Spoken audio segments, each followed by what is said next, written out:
கத்திரிக்காய் தொக்கு செய்யலாம். எண்ணெய் காஞ்சி குக்கர் நல்லா காஞ்சிருச்சு. கொஞ்சம் எண்ணெய் சேர்த்து விட்டுக்கலாம். கடுகு போட்டுக்கலாம். வெள்ளைப்பூண்டு போட்டுக்கலாம்.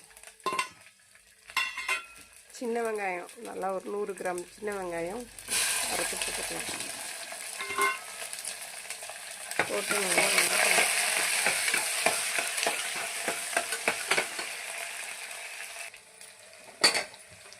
நல்லா வெங்காயம் பூண்டு வணங்கிடுச்சு. தக்காளி போட்டுக்கலாம். நானே கேமராமேன், நானே குக்கிங், நானே கேமராமேன்.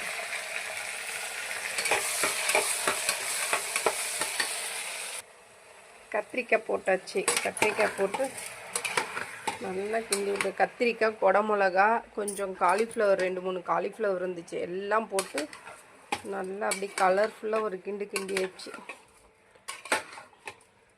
புளி ஊற்றிட்டு மசால் போட்டு உங்களுக்கு காமிக்கிறேன்.